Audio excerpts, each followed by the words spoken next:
del músculo. Algo de lo que es politraumatizados.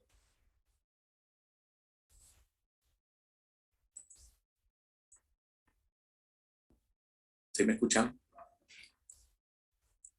Sí, doctor. Ok. Sí, doctor, sí, sí. Bueno, politraumatizado, ¿qué es un politraumatizado? Es una definición que tiene muchas aristas, pero tenemos que ver que un politraumatizado no es lo mismo que un polifracturado, un policontundido, pues todos ellos pueden llevar a lo que nosotros conocemos un riesgo vital. Entonces, un politraumatizado es aquel que nos lleva definitivamente a un riesgo vital.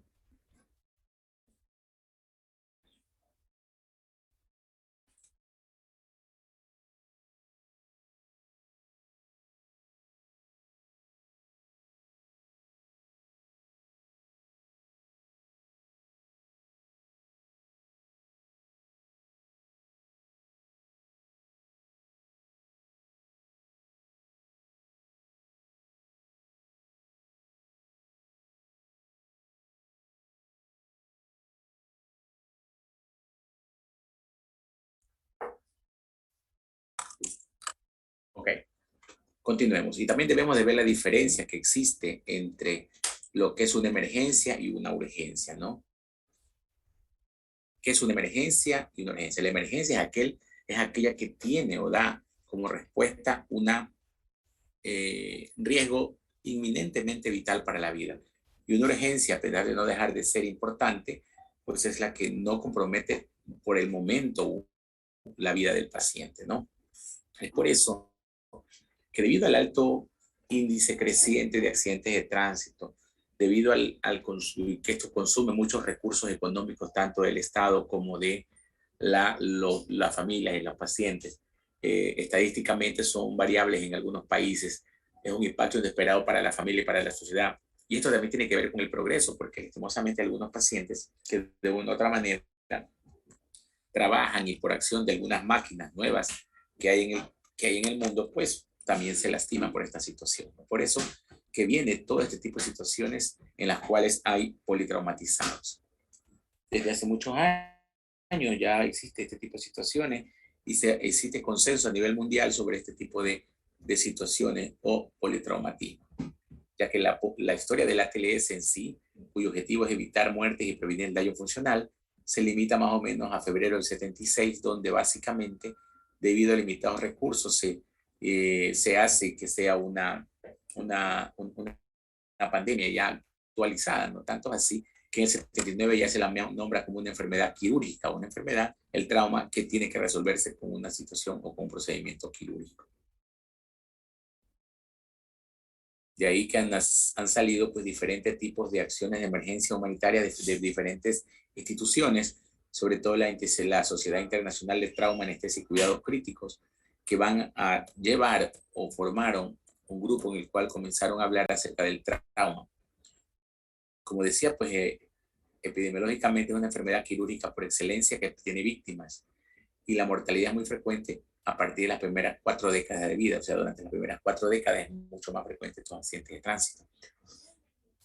Los picos de mortalidad que pueden existir pueden ser en minutos, ya sea un sangrado masivo, en horas por lesiones realmente en órganos nobles como lesiones intracraneales o pulmonares, y en días debido a septicemia o fracaso multiorgánico, ¿no? ¿Cuál es la clave del éxito? La clave del éxito es tratar de manejar el paciente muy bien dentro de un área quirúrgica, ¿no?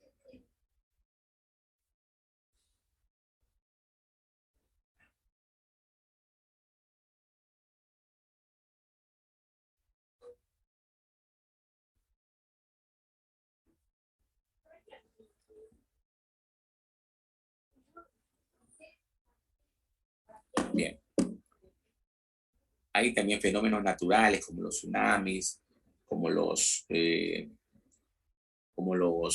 tsunamis y todo este tipo de situaciones que se dieron en Japón, que también se necesita el socorrismo de alteraciones y también de lesiones o de graves choques como este de aquí violento, donde claramente se ve un carro bajo una plataforma boca abajo, como que dice, diferentes accidentes de tránsito en la actualidad, tipos de incendios forestales, que de una u otra manera pueden provocar una necesidad de hacer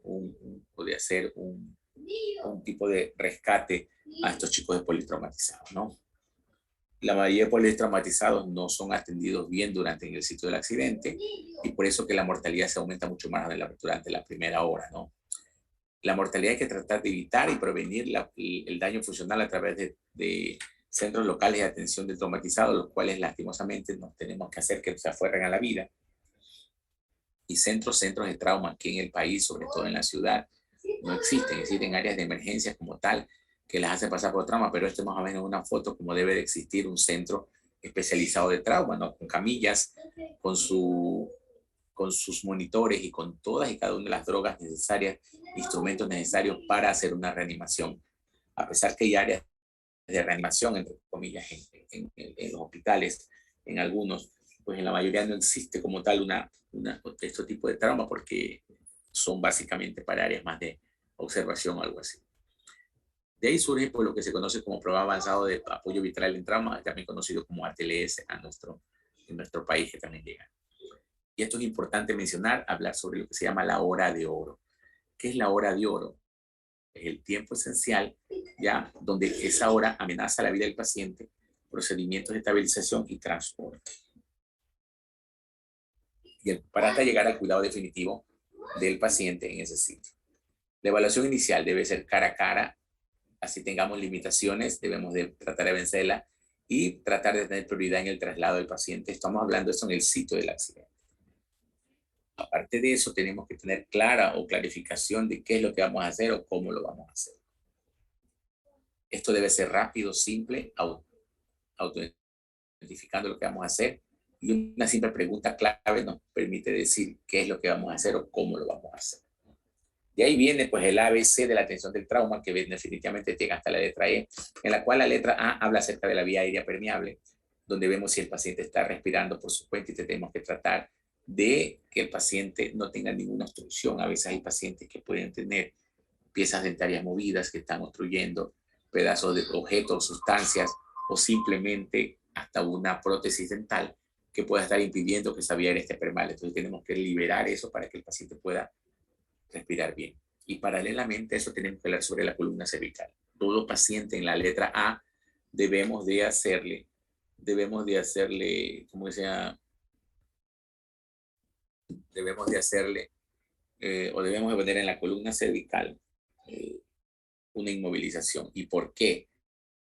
Recordemos que la columna cervical, como la columna dorsal y parte de la columna lumbar hasta L1, L2, está la médula espinal.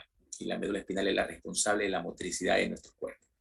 Si hay una lesión con daño, sección o hemisección de la médula cervical, pues ese paciente va a quedar cuadripléjico y al quedar cuadripléjico no va a poder mover sus brazos y sus piernas y va a ser lo que nosotros lo conocemos como un vegetal.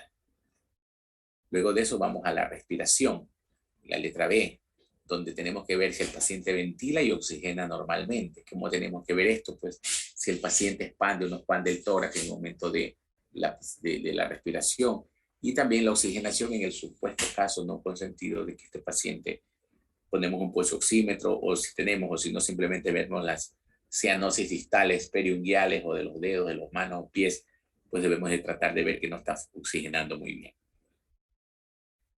Como letra C tenemos que verificar la circulación, si hay alguna hemorragia o no, eso sí, heridas expuestas, fracturas, sobre todo heridas hemorrágicas que puedan provocar alguna lesión o pérdida de sangre, ¿no?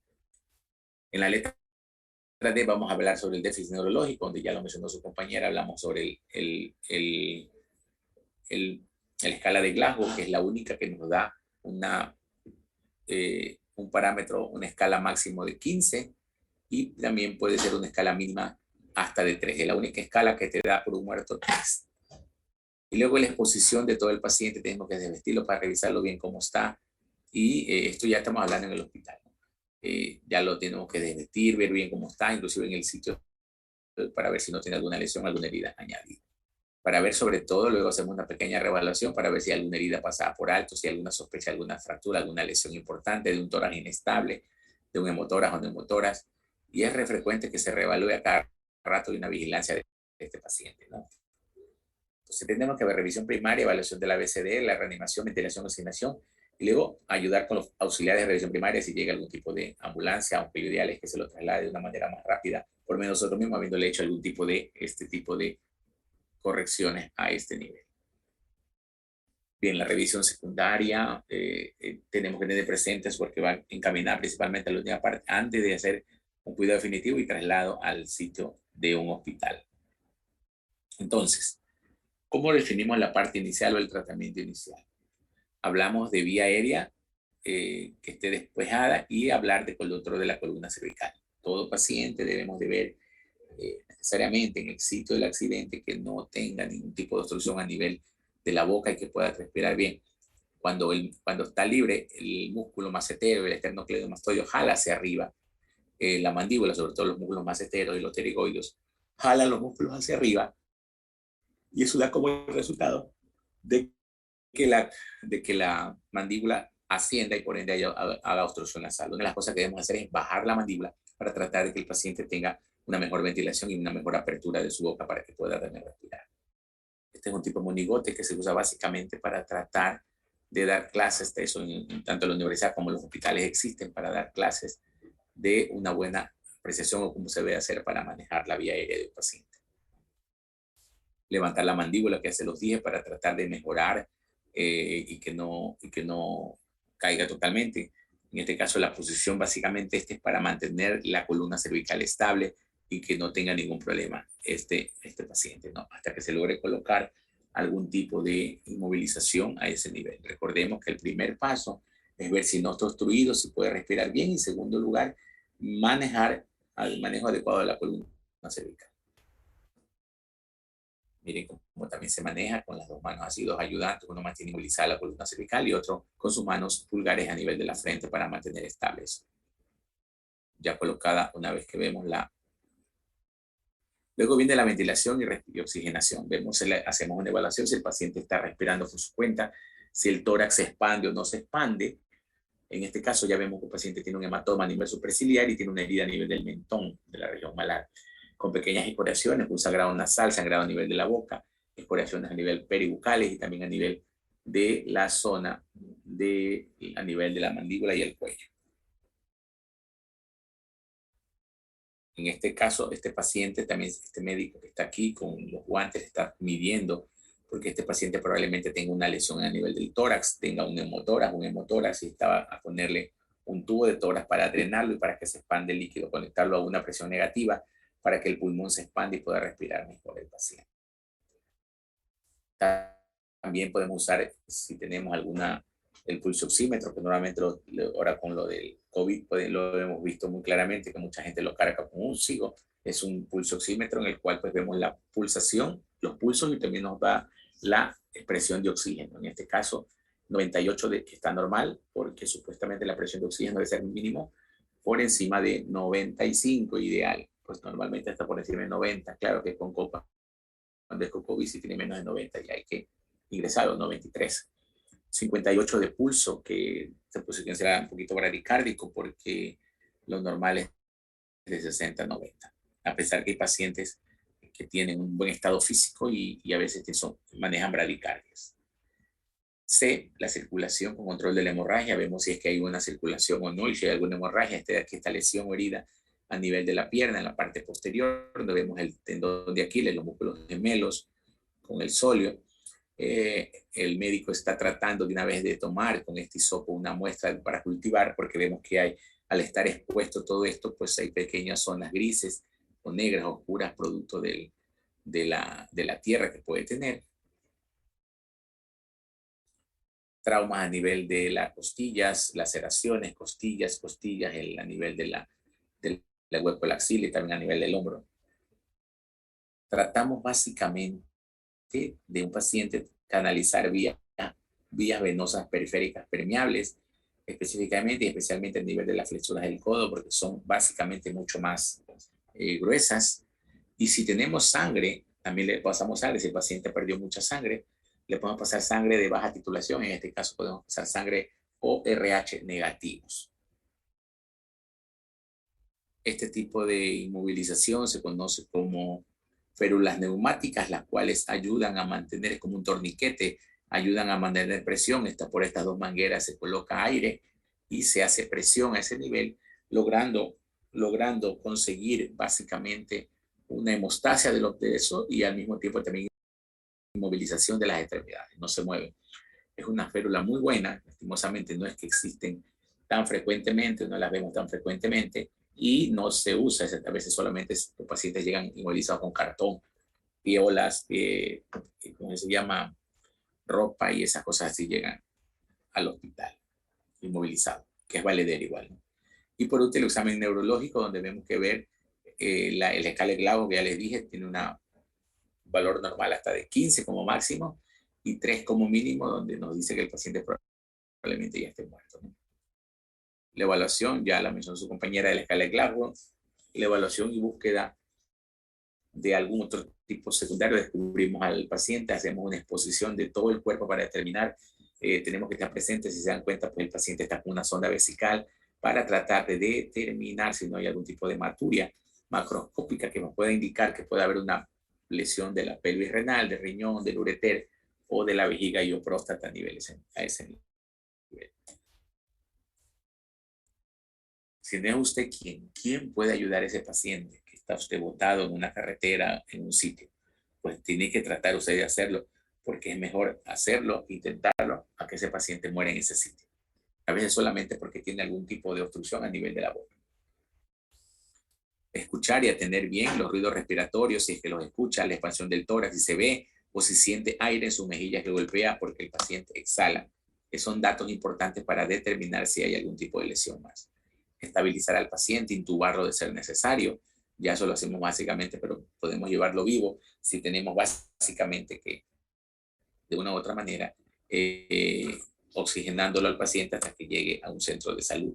Y en ese momento es importante para todos ustedes saber intubar para determinar si es que se puede o no se puede salvar a ese paciente. Otros auxiliares importantes que tenemos que usar en este tipo de situaciones son el electrocardiograma, catéteres, monitoreo de gases arteriales, oximetría de pulso, presión arterial, exámenes de laboratorio que hay que mandar a hacer para determinar qué tanto es sangrado, la volemia cuánto tiene, y radiografía pues de tórax y de abdomen y de cráneo estandarizadas para eso, inclusive también ecografías o tomografías o resonancia magnética nuclear para determinar una lesión más grave y seria. Luego de reevaluar al paciente con el ABCDE, hay que considerar la necesidad del traslado al paciente. Si es necesario, ya lo podemos ir viendo de que vaya trasladándose al sitio de revisión en un hospital.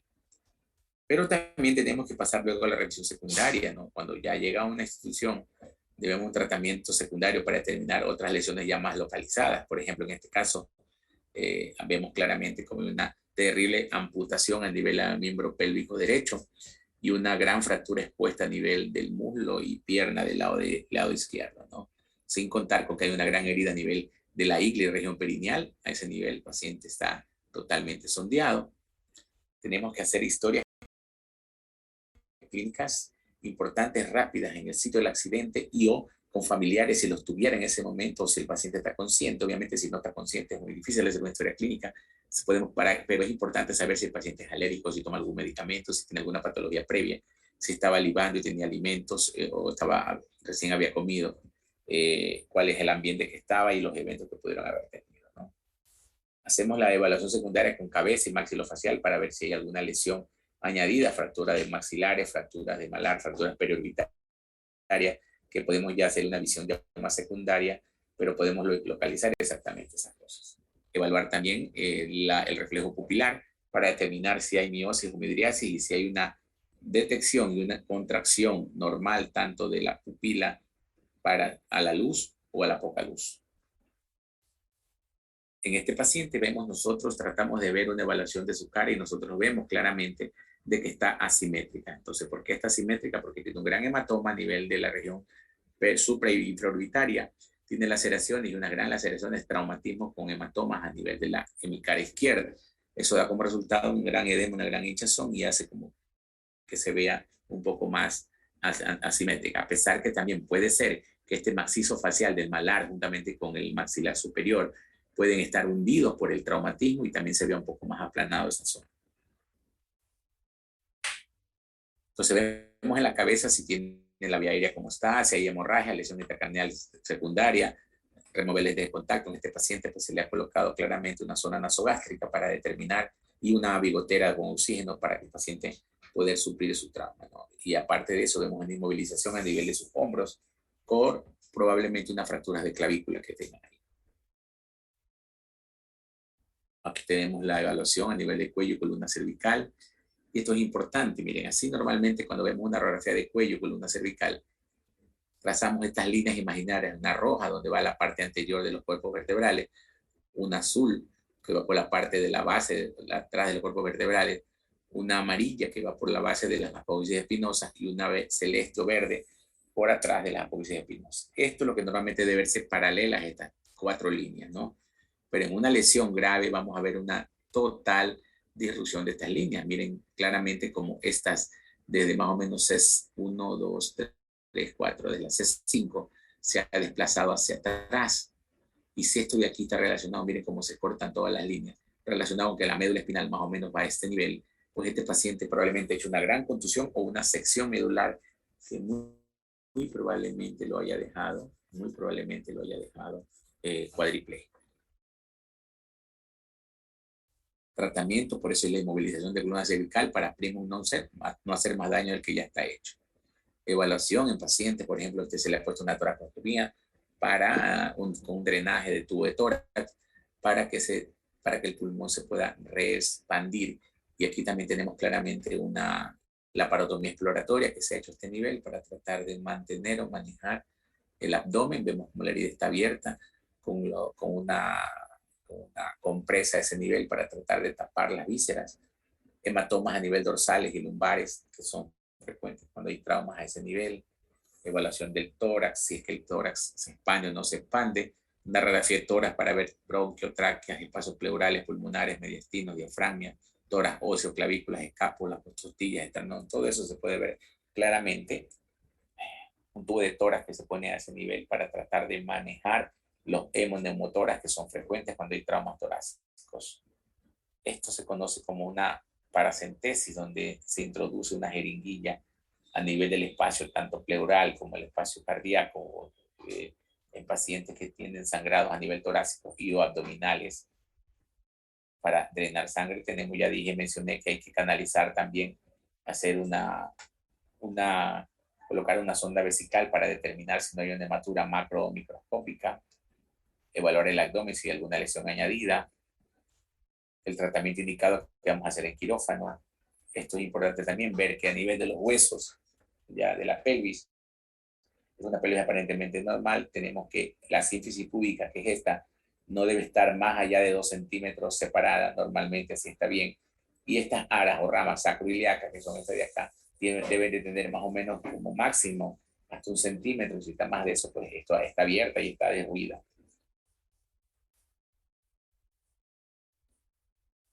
Debemos de hacer evaluaciones perineales, contusiones, laceraciones, si hubieran uretrorragias a nivel de la uretra, evaluación rectal, tactos vaginales para verificar si está alguna lesión. Importante ver cómo está, si hay sangre en el recto por medio de la maniobra de San Martino.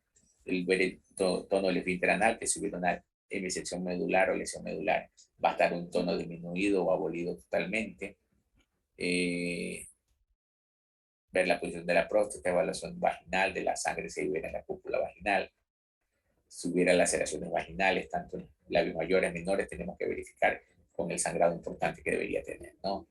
Evaluación del músculo esquelético, verificar sus extremidades inferiores, si hubiera algún tipo de deformidad, un tipo de herida, un tipo de exposición del hueso, pues es muy importante también ver eso en ese momento. Esto es típico y ver, esta es una pierna, acá arriba está la parte hacia la rodilla, que hasta el tobillo, donde vemos claramente que un fragmento de hueso ha salido, sobre el hueso proximal ha sobresalido, ha roto la piel y ha hecho una fractura expuesta. Vemos una lesión grave de fractura expuesta que la vamos a ver con la exposición tanto de tejidos blandos, del hueso, de los huesos, de los tendones, etc. Esta es una inmovilización de un paciente con una fractura de su pierna y tobillo, donde se lo tiene inmovilizado para tratar de estabilizarlo después. Esta es la forma como se transportan estas tablas o soportes.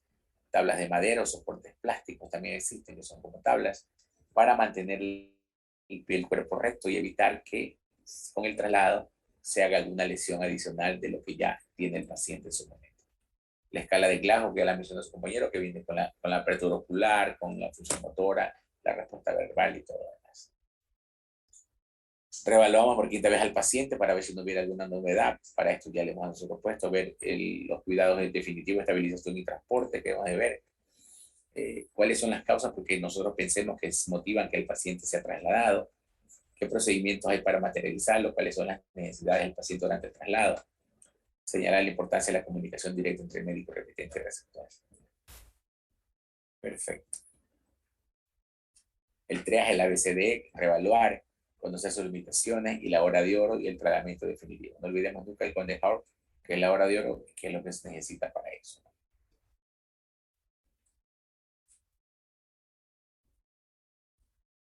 Las causas principales, doctora, que son jóvenes, una de las principales causas, yo que estaba en emergencias hospitales, se dan principalmente por descuido de uno mismo, que está revisando el teléfono mientras está manejando.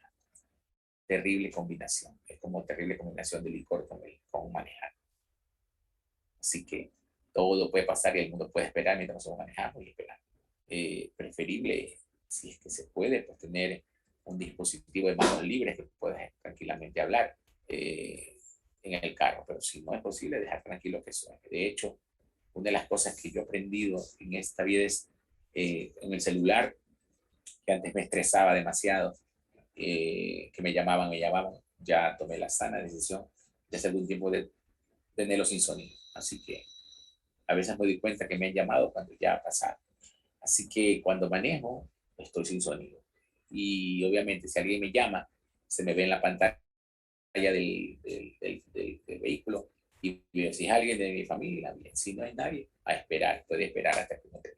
En todo caso, deben de ser responsables ustedes de tener una segunda oportunidad cuando estás conduciendo de no usar el teléfono. O sea, no hay nada más importante en ese momento que uno esté manejando y que se pueda comprometer su vida con un accidente que por lo general son graves y comprometen la vida. Miren cómo quedó, imagínense en el conductor, si el parabrisas estaba acá y el parabrisas se fue hacia atrás, ¿dónde quedó el conductor? Horriblemente, y no pienses nunca que no te puede pasar. Siempre piensa que te puede pasar. Así que los que manejan, los que conducen, por favor, o los que conducen con alguien, traten de evitar que esa persona se vea el celular. Ahí vemos totalmente dañado ese carro, coche. Lo material por último no importa, pero la vida de esa pobre persona pues está totalmente, imagínense como el parabrisas se clavó totalmente en el cuello de esa paciente, ya, y al tratar de revisarla está totalmente, bueno, ¿qué les puedo decir?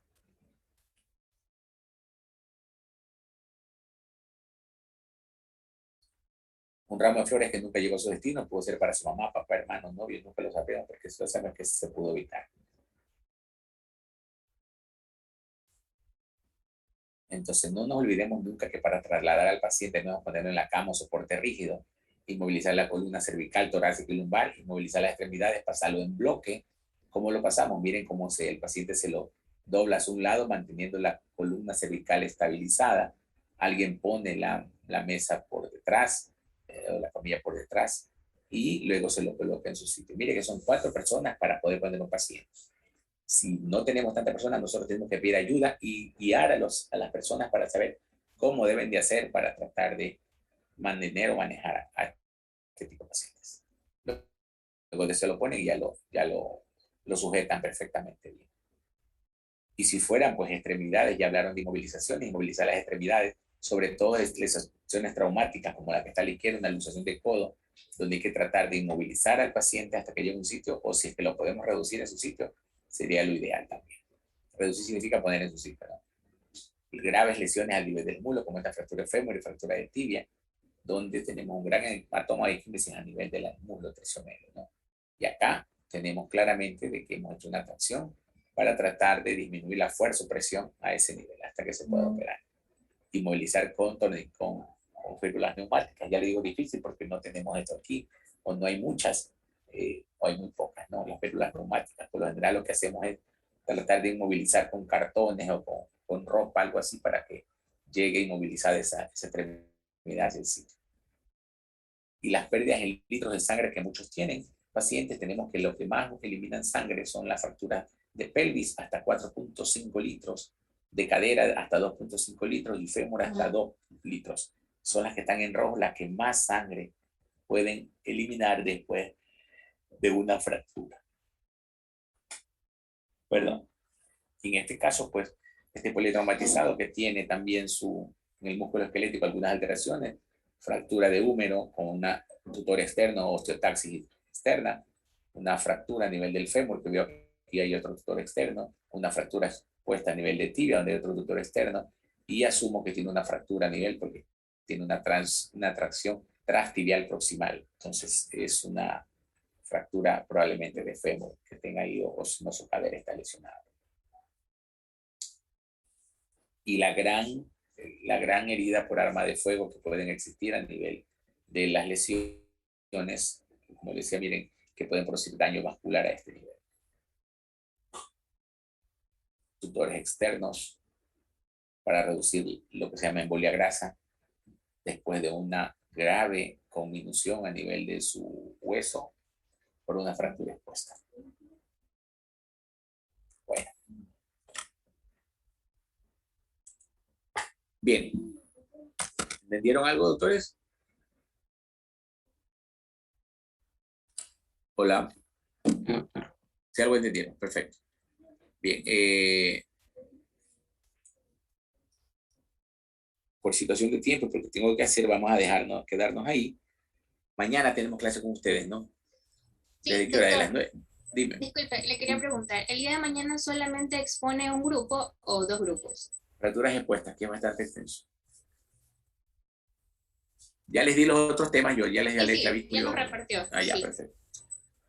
Ya, mañana vamos a hablar acerca de fracturas expuestas abiertas, ¿no? ¿Tienen clase ustedes mañana a las 9 o a las 10 conmigo?